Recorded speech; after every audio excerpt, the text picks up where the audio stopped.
Ridiculous Crime is a production of iHeartRadio. Zaron. Elizabeth. How are you? Doing pretty darn good. Oh, ooh. I be good. Listen. Yes. You know what's ridiculous? I do. Oh, nice. It's based on something you told me about. Oh, okay. You were telling me the other day about George Jones. Yeah. And his last wife, Nancy Sepulvado. Yes. It got me curious, right? I went looking into their relationship because it's a well-told tale. Uh-huh. And they were married on March 4th, 1983, which I Okay. think you may have touched upon, but which is right around now. So we're just looking at an anniversary for them. Sure. Congratulations to the couple. But one thing I thought was really interesting, because at this point, George is, trying to be like clean and sober. Do you know where they celebrated, where the bride and groom went to toast their nuptials? I do not. I didn't think this might have come up. They went to the local Burger King following the wedding ceremony. Oh, my God. Did he get one of those paper crowns? That's what I want to know. George Jones in a Burger King crown. It's 1983, so they're still selling them. They each wore one. You Right? know they wore one. Like, oh, baby, pass the ketchup from my fries, and I'm going to toast this Whopper to you. So Burger King. That's like a what Burger King reception. That's what the reception was. That's beautiful. I just, there you go. They wanted to have it their way. Really? Ridiculous, huh? That's amazing. I did not know that. Do you want to know what else is ridiculous? Please. Crime school.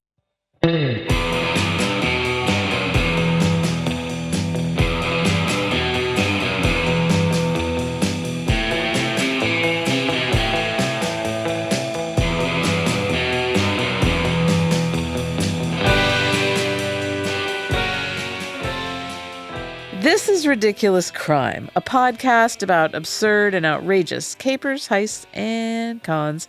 It's always 99% murder-free and 100% ridiculous. You damn right. I know I am. Do you remember a while back when we met up with the fellas from Ridiculous History? Oh, yeah. Ben and Noel? Ben and Noel, to play a few games of 20 questions. Oh, yeah. That was fun. Was 2 crossover episodes of Ridiculous Chaos. Mm-hmm. We had to guess historical figures who pulled a flex or something like that. Yeah, historical, yeah. Because I'm a total jerk, I had everyone guessing about dogs.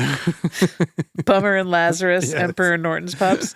CIA operative Ben Bolin, he had us guessing about a certain historical crimer. Uh-huh. And because he believes in women's lib, he picked a lady crimer. Good on him. Yeah, neither of us had ever heard of her at the time, you and I, because we're poorly educated. Totally. I can barely read. So I just fake it. Yeah. Fake it till you make it. I never learned my numbers. Sometimes I just hum to myself while I'm reading. Like, he's reading. You can tell he's making noises. Exactly. Yeah, then they're like, that looks like someone reading. Yeah. That's what I always think. So I figured after all this time, I should investigate this fine woman and tell you about her. Ooh. Yeah. You did a deep dive. I did a deep dive. Nice. Let's learn about Fredericka Mandelbaum. Freddie, step on down. A.K.A. Ma or Marm-Mandelbaum. Marm-Mandelbaum. Yeah. So now I mentioned her on my own a little while back when I was telling you about the criminal Adam Worth. Okay. He worked with Marm or Ma Mandelbaum.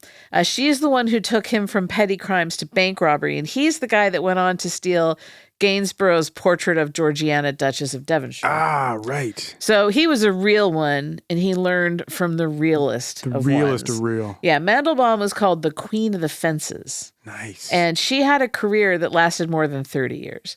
She was a force to be reckoned with. Well, she's the queen. Yeah, so she was about 6 feet tall. Oh, wow. Oh, yeah, big. Statuesque woman. Big, hefty gal, Yeah. round apple cheeks. She had huge, bushy eyebrows. Oh, heck yeah. She took up space and did not give a damn about it. Unapologetic. God, I love it. that. Love it.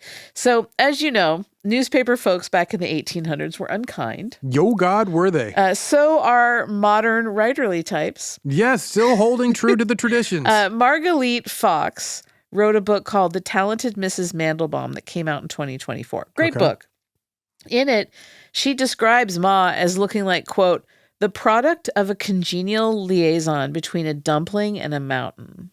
Whoa. And I find that totally unnecessary. Totally. I don't even find it that creative. No. So Ms. Because now I Fox, got a picture of dumpling and a mountain getting busy. Marguerite, I could easily pull pictures of you and go at it, but I am a lady. We don't do the roasting. And I'll pretend I'm a gentleman. Anyway, Ma. So Fredericka Henriette Auguste Weissner was born on March 28th, 1825 in Kassel, a city in what is now central Germany. Sure, yeah, totally. Kassel, Germany. So she was one of 7 children born to Samuel Abraham Weissner and his wife Rahel. In 1848, she married Wolf Israel Mandelbaum. Wolf Mandelbaum. Wolf Mandelbaum. That's a great He was a name. traveling peddler. He was a little bit older. Okay. His name was Wolf, so he was a sexy bad boy of rock and roll. Of course. He rode a horse-drawn motorcycle, kind of like how the Amish have horse-drawn helicopters. So Wolf married Fredericka. I'm sorry, I'm still having fun with horse-drawn motorcycle. Right? Yeah. Ding, ding, ding. Like I could do all the sound effects for Totally. it. And then I'm just going to pretend like I'm reading. Wolf. So That's a bad spot to be behind 2 horses, all low. Like, all low. But just yeah, bent do you over. think he had like what are they called? The ape hanger Oh, yeah, ape hanger, handlebars? handlebars. Do you think he had that? That would be amazing. Like a sled, and a real sled yeah, and like motorcycle, as they reins going say? to the ape hangers. Yeah. And then the on the ends of the handlebars, the The ribbons tassel. Yeah, totally. in bright colors. like a kid's bike. Sparkly, yeah. White handlebar grips. Anyway. Okay, so Wolf married Fredericka. Then he moved to the U.S. in search of a better life. With her? No, By himself? Yeah. Oh, wow. You So that know, move, but okay. he made sure to put her in the family way first. Okay, so he was an anchor wolf. Yes. He was like- So, well, they should have had the anchor baby. No, he went first as the anchor, I'm saying. Yeah, that's what I'm saying. Yeah, he kind of flipped it. Yeah. So 2 years after he took off in 1850, she and their daughter joined Wolf in New York City. Okay. And they settled in Manhattan's Lower East Side in the German immigrant neighborhood known as, this is a weird one, Little Germany. Oh, did not see that coming. Yeah. You can say that in German, but I don't do that kind of thing. Oh, you don't say little Germany? I don't, it's the Little Germany. That's how you say it in German. Kleine Deutschland? It is. Klein Deutschland. Okay. But I didn't want to mess it up. Look So at I'm just me going- having German friends for parents. Exactly. Or, by friends having German parents. So this neighborhood was super high density, Okay. jam-packed with new Like immigrants. tenement housing. Oh yeah, they had full dreams, empty pocketbooks. The conditions were terrible. Yes, I'm imagining. Yeah, so the buildings weren't maintained in the least, totally falling apart. There's no lighting. You're hearing your neighbors coughing. 100%. Some of the windows didn't open. There's no cross ventilation. Oh, that's bad. A lot of times they'd have more than 20 families shoved into one single small building. So this is why we have health departments now. Yes. Okay. Yes. No indoor plumbing. So Rough you had to go business. down to the street, pump water into a bucket, carry it carry back up back the stairs. out, And the toilets were smelly outhouses in the back alley. Yeah. So a bunch of people sharing one. And there's also just horse droppings all over the street. Oh, so it's yeah. smelly in the front and the back. Honey, it is poop city. I don't think people get how much No. poop there was. No, there's so much poop. Just 120 years ago. So much poop. People were throwing it out windows. And they were eating big meals. Oh, yeah. Big sloppy meals. A lot of meat, a lot of Greasy cheese. meals. Yeah. All right. That's And enough. I'm getting you organ all. meats like liver. Oh, God. Organ sausages. Yeah. Oh. Yeah. Ooh, buddy. I'm glad I don't have a time I'm machine. glad it's not close to lunchtime. So Wolf, he stayed on the same career path in the States as he had been doing back in Germany. Okay. Peddler. Peddler, right. So he went around selling things, little bits and bobs. Like drop the blanket, got all the stuff. Yeah, a little cart all with a bell or something. I don't know. And so it was pretty widely known that peddlers often worked on the wrong side of the law. Well, they got to get the stuff somewhere, Elizabeth. Yeah, but there was Wolf selling crap on the up and up. He's just Oh, he's legit. Yeah, he have just some got of deals. this crap. So pretty He's like, soon, I'm a 99-cent store. Yes, exactly. Pretty soon, they need money, so Fredericka starts peddling. She had to work. They're starving, so she goes door to door in the Lower East Side selling lace. Oh, nice. Yeah. You can get a good pretty penny for that. Pretty soon, they had 4 kids, but not 4 times the income. Oh, And that's quite the so- draw. Yeah. So Fredericka, she realizes okay, I am not making enough money selling lace door to door. And I don't have a lot of opportunities for advancement because there are only certain jobs that a working class woman could have in those days. Oh, yeah, like washerwoman. Yeah, laundry. And that's backbreaking work. Terrible. Crowded field. Heavy chemicals. A lot of people are doing it. Yeah. She could be a maid, but they made almost nothing, and they usually didn't have 4 kids. Yeah, they usually was younger women who are single, so they can be beholden to that family. Right. They don't have families of their own to go home and feed. You could be a prostitute, but There's she was always a married woman. She didn't want to do that. It was just a bridge too far. Yeah, So go on she there. kept peddling. But she looked around and she saw that some of the people were peddling ill-gotten goods. And she had no problem with that. Hey, Hey, I'm right there with you, me sister. So she had this great personality. People loved her, and she made connections.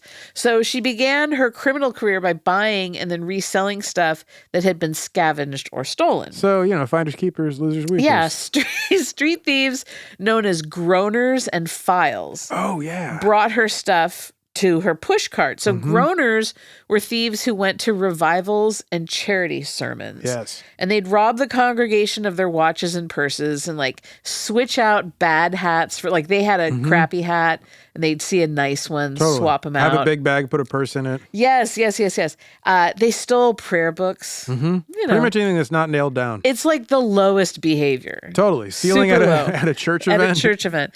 Bottom of the barrel. Files were basically pickpockets. They worked with someone called a bulker, and the bulker would bump into or stop the mark. The file would slip in, steal whatever valuable they could, and then transfer it to someone walking the other direction. Right. So these folks would come to Ma with the stuff that they stole, and she'd buy it off them cheap and then flip it. And during this early period, she apprenticed herself to this really well-known fence named General Abe Greenthal.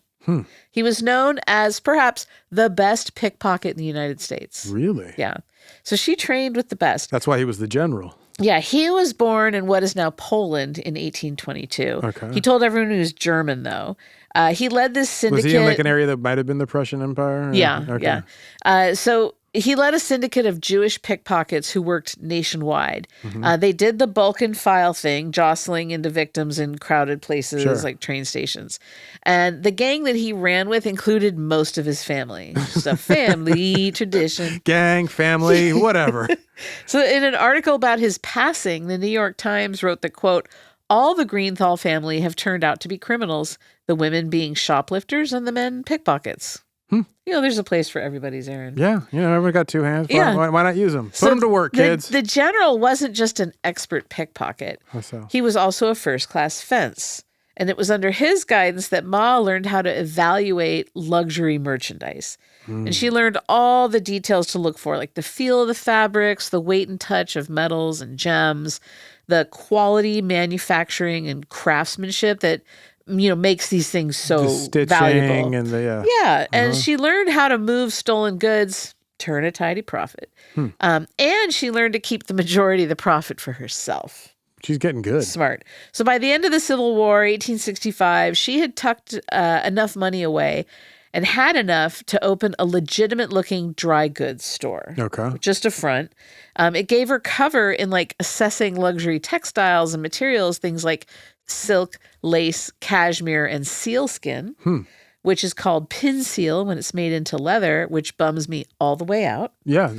Yeah. So, but I'm it right was, there with you. But it was a But I'm sure it was thing. a nice fabric. It was a luxury material, sealskin and pin seal. Yeah, that's a lot of oil. I mean. Yeah. So Mandelbaum's suppliers were young thieves. They stole stuff from warehouses, delivery wagons. They'd go down to the docks. All the stuff that fell off a truck. Yes, Yeah. basically.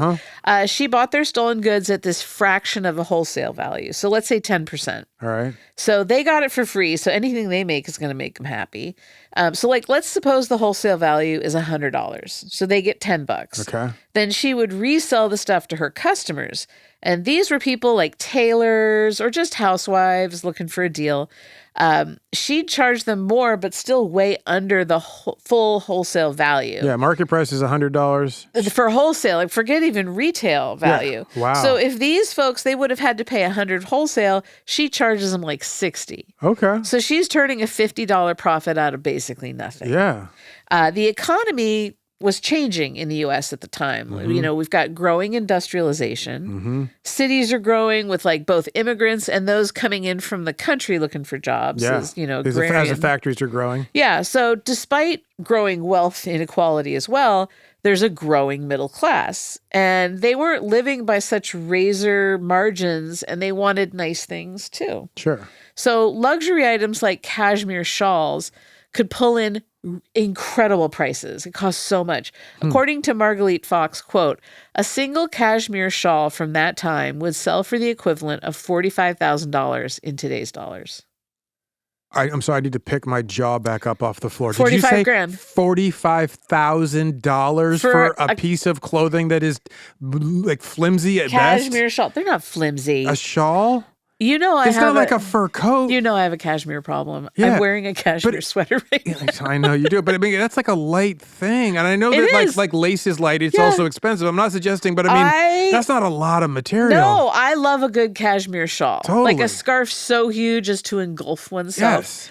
I would not, however, in a million years, pay $45,000. I don't think I'd pay $4,500 for a shawl. What would middle class Elizabeth do back then? Where would you place the cap on how much you'd pay for a really nice, like, this is my favorite shawl? Well, it depends on the quality of the cashmere. Let's say it's nice. I mean, imagine it's really nice. Zaron, I need cashmere, so I have to really think about this.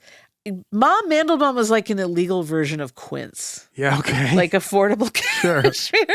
I would totally be hanging around her store. I know you would. Being like, do you have the boyfriend cardigan? You would have one of those tickets where they're punching it 10th time here. I mean, I think like if you get, I'd look at like $300 would be like the low end of a cashmere shawl. Sure.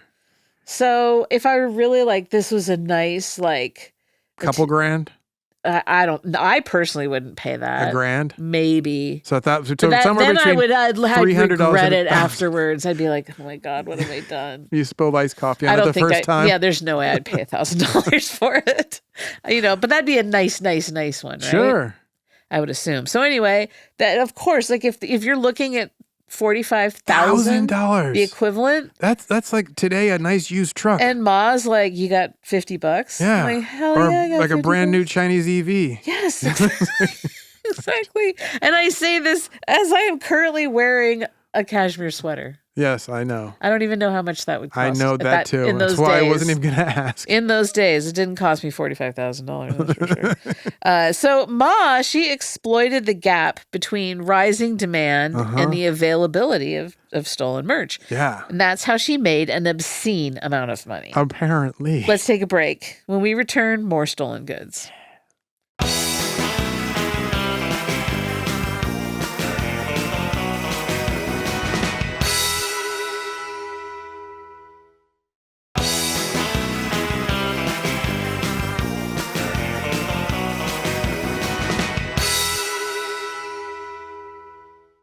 Zaron. Elizabeth. Welcome back. Hey. Have a cashmere wrap. Mom. I just bought a $60,000 pair of socks. They're really nice.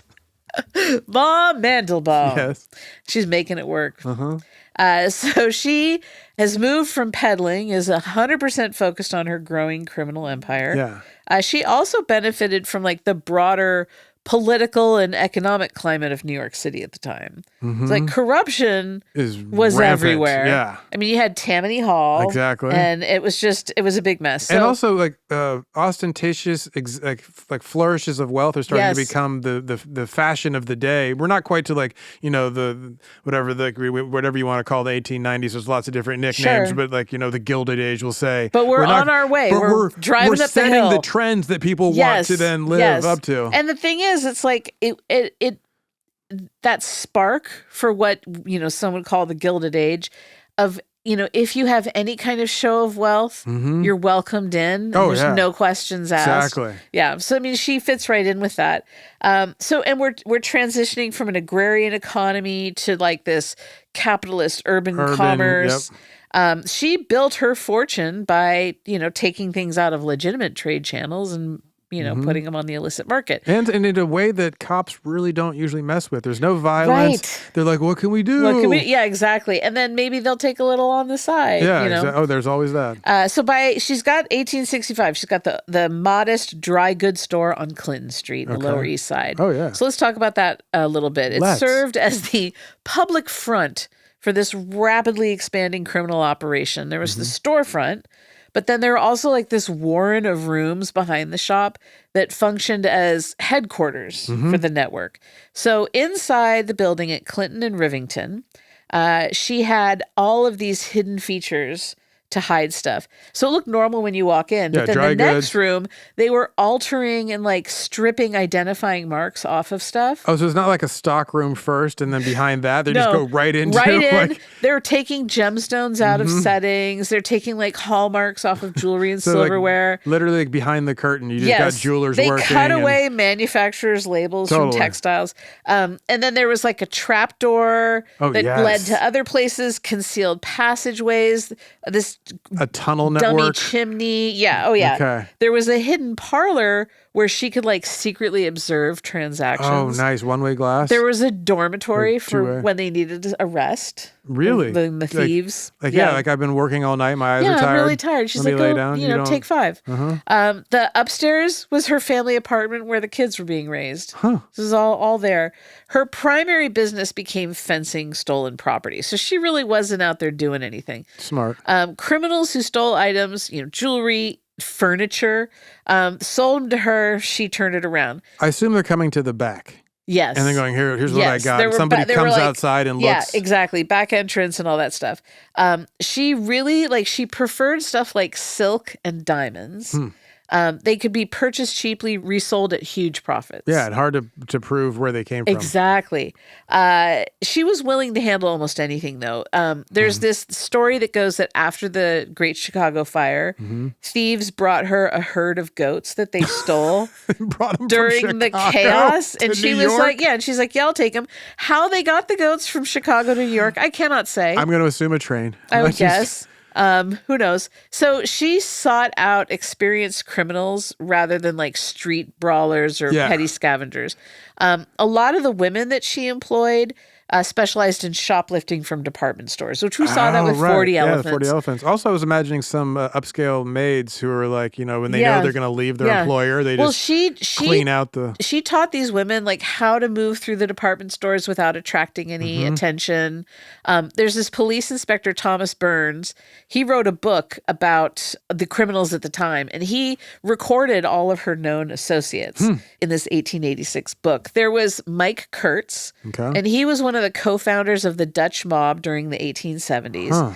He went to prison for silk theft. And then while he was inside, he found out that eating soap could make you sick. He had to go to prison to find that out. So he ate soap and he got sick and he lost weight. He was a mess. Prison doctors are like, we don't know what's wrong with him. Sure. We don't know what to do. They couldn't test for soap. I'm just going to diagnose him as dying. And so he got a pardon, and then he stopped eating soap, and he was fine. So that was his way out, right? But having to tell people why you inside, I was pushing silk. Pushing silk and eating soap. What do you do now? I'm eating soap. Okay. So, okay. So then you had Mary Holbrook. She was an Irish-born pickpocket and shoplifter. She bounced around between Boston, Chicago, New York. She is called the most notorious female thief in America in the late 1800s, Mary Holbrook. She was running a brothel when she married this guy, thief named Buck Holbrook. And in 1869, he and his gang went to Western Illinois to rob some banks. They got caught. Ooh. Buck and his buddies tried to tunnel their way out of jail, but they got caught again. He did not survive a prison guard's excitability with a shotgun. Ooh, bad luck, Buck. Yeah, bad luck, buckshot. Molly gave him a proper funeral and said, quote, "We all know that Buck was not on the square, but he was always a good and kind man to me." That is the measure. And over like 100 people, all these thieves and like prostitutes and ruffians went to his funeral. Good on them. Then Molly met and married this guy, Jimmy Hoy. He was a pickpocket and they ran a pickpocket ring together. Another good Irish lad. She found new love. Yeah. And this was around the time that she worked under Ma. Then there was Sophie Levy, a.k.a. Sophie Lyons. She was a young pickpocket. Love that name. Yeah. And a blackmailer. She was regarded as one of Ma's top proteges. Okay. And like her scheme, like her whole thing was that she would lure men into hotel rooms, wait until they got undressed, and then steal their clothes and demand money to give it back to them. Oh, I thought you'd have like a male Confederate come in and be like, pay up. No, or she's like, nope, I've got your pants. Yeah. I got your unnie pants. Everybody knows because your names are in it. Yeah, exactly. Now give me $50. There was also That's a good one. That's like Black Lena Kleinschmidt. Black Lena Kleinschmidt. Yeah. And so she, like Sophie Lyons, was like a close student of Ma's. And Black Lena was another German-born criminal in New York. She's struggling to get by.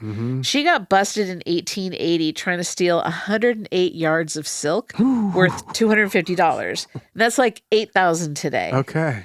When she finally got out of jail, she skipped bail and she was like caught and they put time on her ticket. She moved to Hackensack, New Jersey when she's finally out.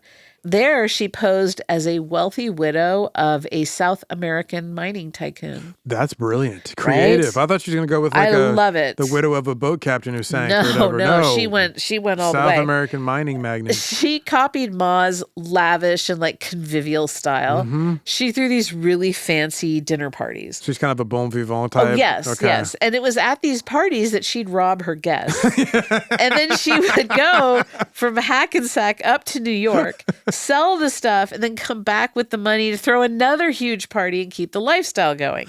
And she got busted for that when she wound up wearing this emerald ring that she'd stolen, and the victim recognized it at the next party. Yeah, you can't do that. No, you can't do that. Also, you got to have some kind of like patsy who you can blame for when stuff goes bad. You got to be like, oh no, the maid. Yeah. There's this one guy, I don't know why he's around. He's got to be also family, so he knows you're not really throwing him under the bus. You're just like, you need to go cool out for a while. Yeah, no, she got lazy. There was this and covetous, diminutive shoplifter, a little one, known as Kid Glove Rosie. Was he was she like a legitimate like little person? No. She was just short. She was just a tiny one. Just like truncated. And Kid Glove Rosie worked with Black Lena a lot. Okay. And she got busted. Kid Glove Rosie. Yeah, Kid Glove Rosie got busted on that silk heist with her.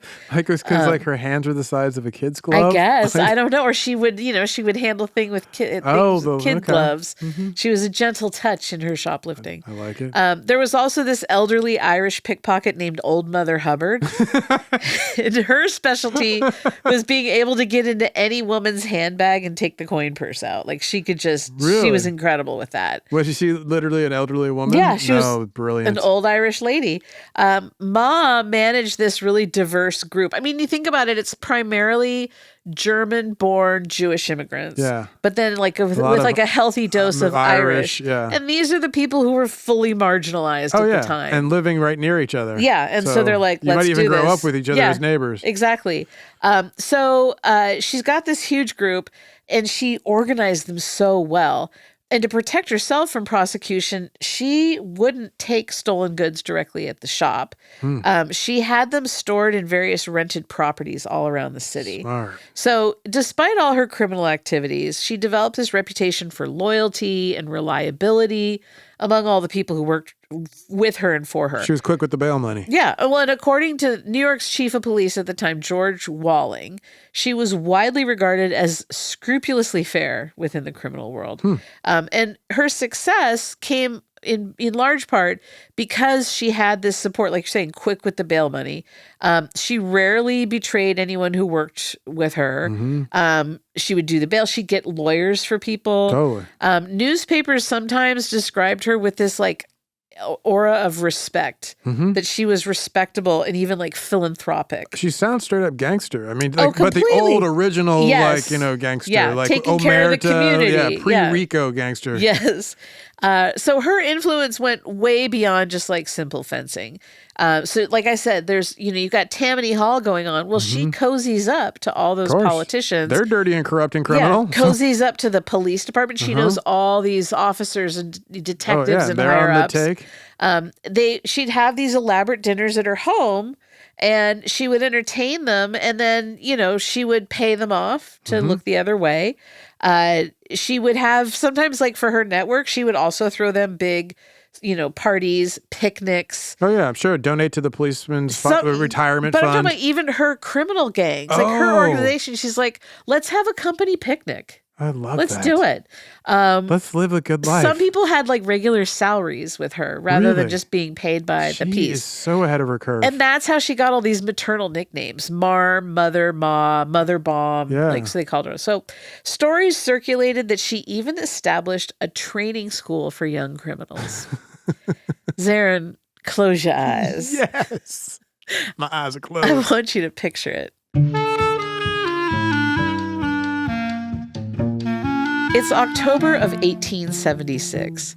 You are a 13-year-old boy sent to enroll at a local school, a school for criminals. You walk up to the building at Clinton and Grand in New York's Lower East Side. It's a chaotic scene on the street. Vendors jostle for customers on the sidewalks and in the gutters as horses slowly pull carts laden with goods up the street. Shops with Hebrew lettering painted on the windows flank the building. Signs above you, up and down the street, advertise rooms for rent or cobbler services or baked goods. People laugh, they argue, they call to one another in Yiddish. You are a red-headed Irish kid who's a little out of his element here, but you feel alive, you feel ready. 3 blocks down at Clinton and Rivington is Mom Mandelbaum's dry goods store. You are well aware that it's a front. You've walked by and peeked in. You've heard stories. You are a very intelligent, very precocious kid. You have street smarts, and you're going to go far in this world. And to help you on your way, you're trying to get into Ma's school for criminal kids. You ring the bell, and a woman in her 20s opens the door. She asks who sent you. You tell her old Mother Hubbard knows you. Sent you here to get a start. She looks you up and down and then nods and lets you in. She passes you off to an older teen boy. He tells you he's going to give you a tour and then you'll get started. You follow him up a flight of creaking stairs to a wide landing. He tells you that beginners start with pickpocketing and small thefts. He asks if you have any experience with that. Sure, you say, I know all about it. He eyes you suspiciously. You stare at him and reach into your pocket. Keeping his eye contact, you pull out a pearl-handled knife. The boy's face goes pale. That's my knife, he stammers, patting at his pocket. You hand it back to him. Indeed it is, you say. Then you smirk. The boy puts the knife into his inside jacket pocket, stares at you, and continues his tour. You walk down a hall and stop in front of a room. A woman instructs a young girl to bump into a boy as she walks by him. She does as she's told. Again, the teacher demands. The children take their places and pretend once more to pass each other on the street. We'll be teaching you the techniques of distraction and stealth, but I'm not sure you need much teaching in that department, he says. He tells you that the next step is more complex crimes. You follow him down the hall to another room. Inside, a group of young boys sits on the floor, and they watch in awe as an old man with a long gray beard slowly turns the dial on a safe. He looks up at you and smiles and goes back to his work. Your guide tells you that you'll learn stuff like burglary, blackmail, and safe cracking. Unless you already know how to crack a safe, he says. No, you tell him, not yet. That's why you're here. The two of you reach another stairwell and climb to the next floor. The boy tells you that if you show real talent, you'll be able to join Mandelbaum's organization immediately. He says Ma started the school 6 years ago. He was in the first class. You stop at another open door. It looks like a traditional classroom. Inside, students sit in rows of desks, their heads down, brows furrowed in concentration, as they practice forging a signature posted on a large paper taped to a chalkboard at the front of the room. A boy with ink smeared on his cheek glances up at you and then gets back to work. Your guide tells you you're going to go see the dining area, and you start down the hall but stop abruptly. An enormous woman blocks your path. She is imposing. She is serene. She asks you your name and you tell her. You're honest, no alias. She stares at you, looks you up and down. Where are you from? She asks. Hell's Kitchen, you tell her. No, where are your people from? She says. Me dad's from County Cork, if that's what you're after, you tell her. She's silent. You can hear a clock ticking in a room down the hall. Is your father Seamus Sullivan? She asks. Why? You respond. I think you know why I'm asking. You gulp. Does he know you're here? She asks. You tell her no. She stares some more. The clock keeps ticking. Get out, she tells you in the harshest tone. Get out now. You turn and race down the stairs 2 at a time. You make it to the front door and fling yourself out onto the street. The sunshine blinds you momentarily. You run down Clinton, bobbing and weaving between people, crossing Broadway until you reach South Street, right by Pier 36. You slam into a police officer, a detective. He looks down at you. You look up at him. "She's on to us, Da," you say. Your father looks to the sky and then turns and spits on the ground. He sighs. "Well, we gave it a shot," he says. Meanwhile, back at the school, Mom Mandelbaum is quickly closing up shop, kicking her pupils out into the street as if this school never existed in the first place. Yes. I want to go to crime school for kids. So, Zaron. I love that Seamus Sullivan was a cop, by the way. So there's reason to believe it didn't actually exist in the first place. So for years, decades, more than a century, it was understood that Ma ran a school for young criminals at Clinton and Grand in the Lower East Side. But it may not have been a literal school. Well, no. And then she shut it down. And then it was also widely understood that she shut it down when she discovered that the son of a cop had enrolled. Oh. And so I didn't make that part up. Yeah. But then that Marguerite Fox wrote in her book that her research determined it was an urban legend. That's a buzzkill. And like Fox Mulder, I want to believe. I'm right there with you and Fox. And also, it seems like that'd be something that she would do. It totally fits does. the pattern. And then a cop sends his kid in to like infiltrate. Yeah, I love it. Let's pause for ads. And I'm going to pick your pockets. And when we come back, more Ma.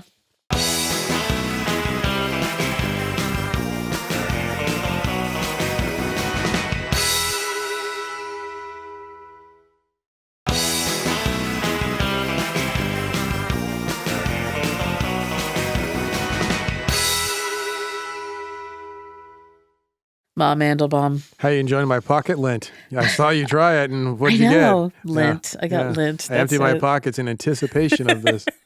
I'm not very good. Ma. Yes. Ruler of a criminal empire. The queen. The empress. As her power increased, she expanded into financing large-scale criminal ventures. I was wondering. Yeah, stuff like bank robberies, really elaborate burglaries. One of her most notable crimes that was connected to her whole network happened in 1869.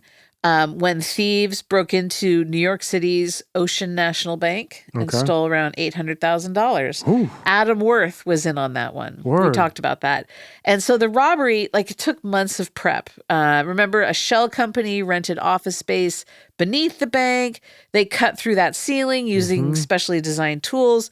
At the time, it was considered the largest bank burglary in American history. Yeah.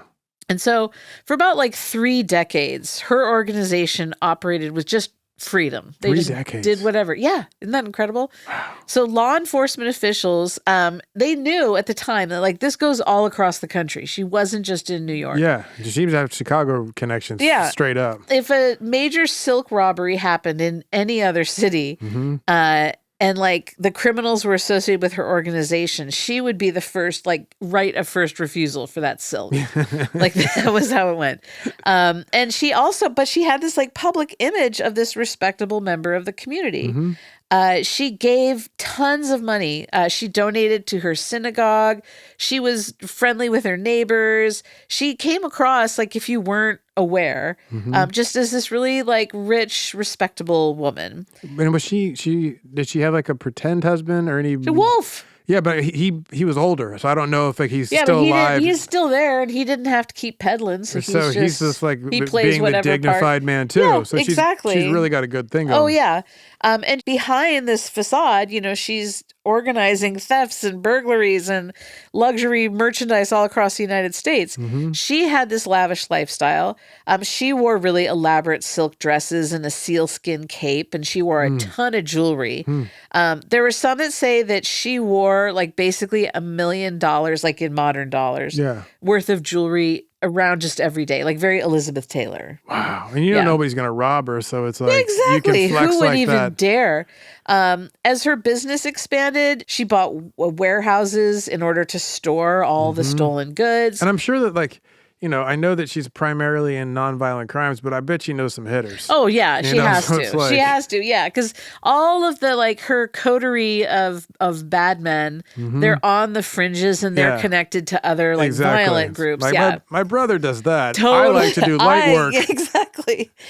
So in the mid 1880s, an estimated $10 million worth of luxury merchandise had been handled through her Lower East Side shop. Damn, get it, Mom. It was one of the central hubs of organized crime in the city. And so her long run of success, though, finally came to an end in 1884. This newly appointed district attorney of New York City, Peter Olney, he decided to go after her.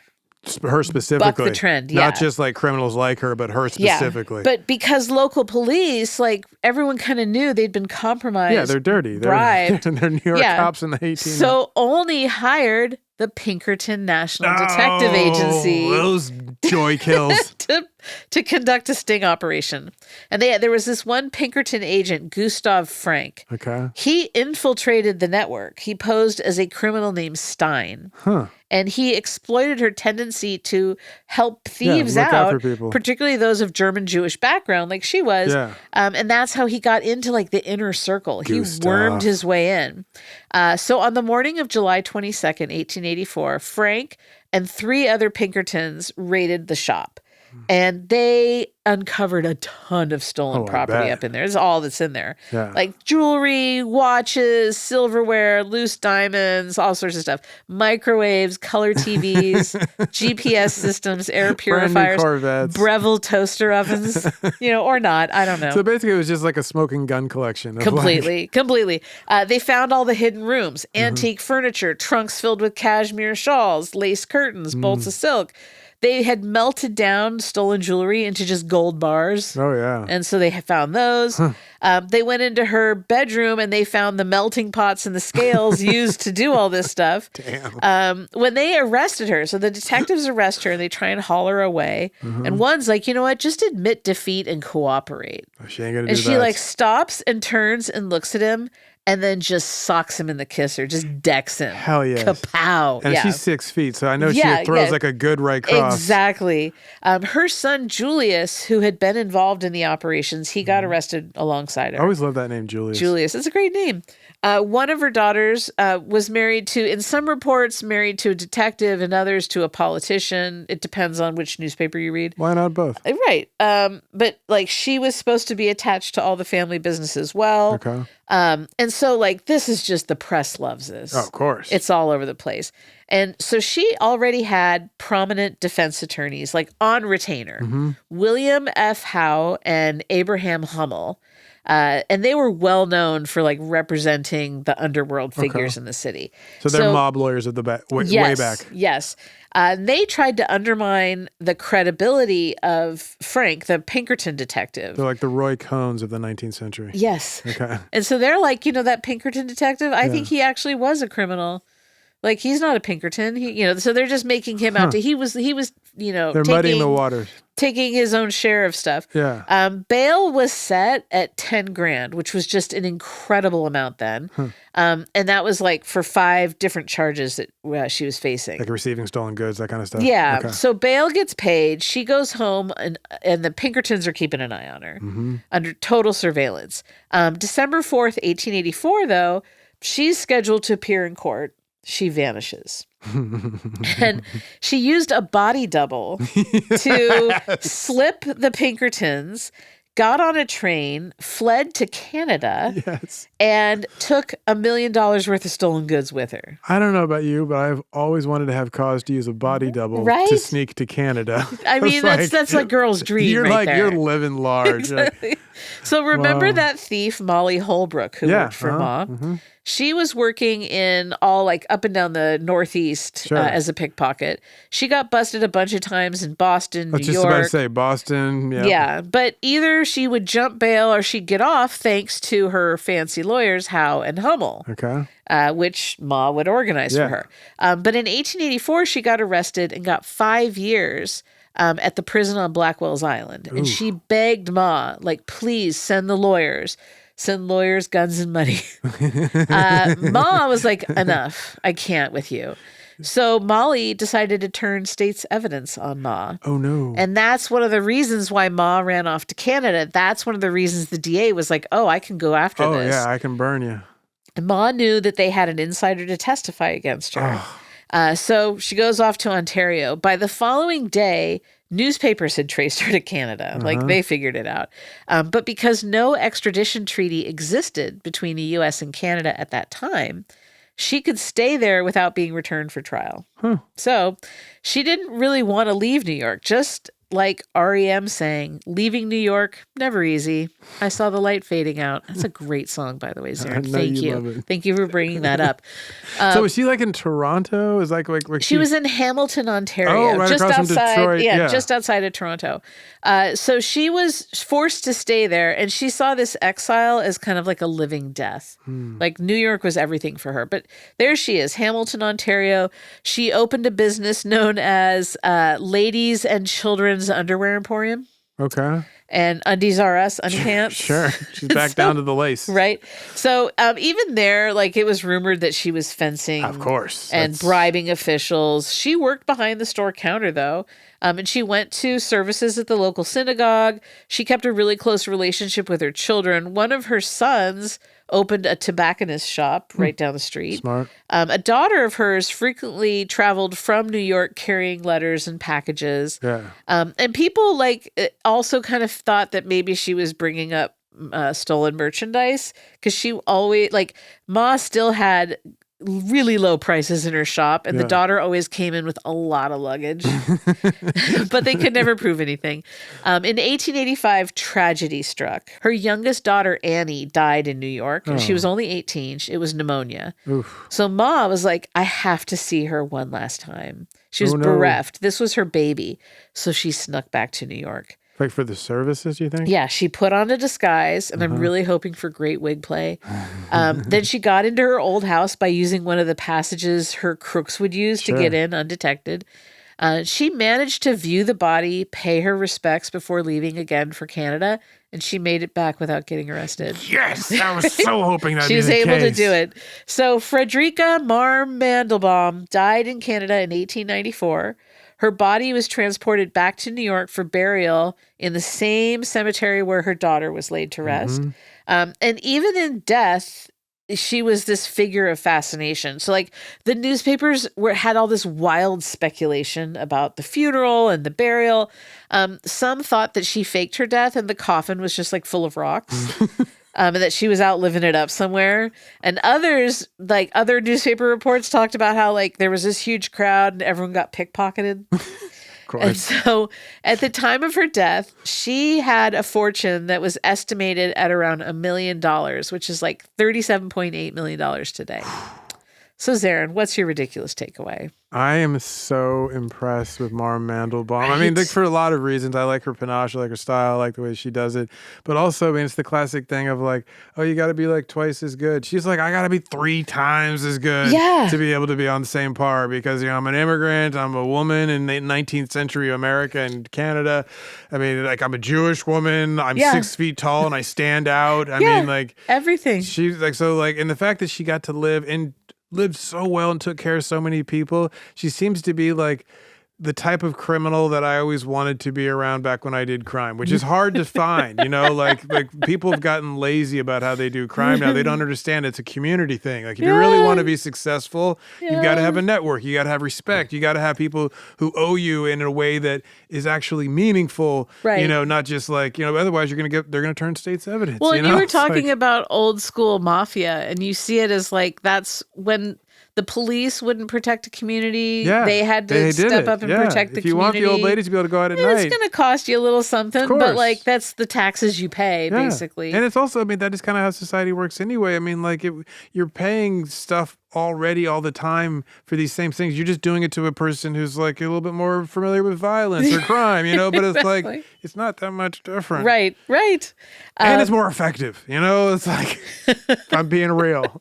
Anyway, what's yours, Elizabeth? My ridiculous takeaway is that, she didn't, from what I understand, she wasn't hurting anybody, and I mean, it's there are just costs of doing business when you're dealing with luxury goods, I suppose. And so And I think that she helped more than she hurt. You know, and isn't that what the insurance is for? Exactly. You know, and so everything she's just helping feeds two off of industries. each other. It just she's circulating money into the community.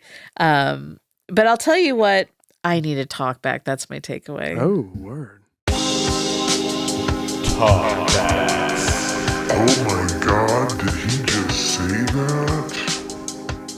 OMG. Oh my goodness, I just got done listening to the 10-cent beer night. I have not laughed this hard at any of your episodes. There was another one, I can't remember what it was, but this one was hilarious. Somebody needs to make a movie or a short film about it. It would be hilarious. Thanks, guys. That's a really good idea, like a documentary. Yeah, I think there actually are. Is there one? Yeah, I think there are. I think there's even a documentary. I think there's an animated version of that story that's like on YouTube or whatever. Oh. I think you can find people. I mean, we've been asked to tell that story to other people, like just in general. It is a very much not a known commodity, but I mean, it's like some people are like, this one But is Zaron, wild. you told it the funniest way. Well, we did. You did. We did. That's it for today. You can find us online at ridiculouscrime.com. We're also at Ridiculous Crime on Blue Sky and Instagram. We're on YouTube at Ridiculous Crime Pod. You can email us at ridiculouscrime@gmail.com, and you can please leave a talkback on the free iHeart app. Reach out. Ridiculous Crime is hosted by Elizabeth Dutton and Zaron Burnett. Produced and edited by Pa Kustin, head of the Rude Dude Gang. Starring Annalise Rutger as Judith. Research is by notorious pickpocket Marissa Brown and professor of safecracking Jabari Davis. The theme song is by Guy Who Keeps His Wallet in His Back Pocket, Thomas Lee, and Guy Who Can't Find His Wallet, Travis Dutton. Host wardrobe is provided by Botany 500. Guest hair and makeup by Sparkle Shot and Mr. Andre. Executive producers are Pinkerton pickpocket poachers Ben Bolin and Noel Brown.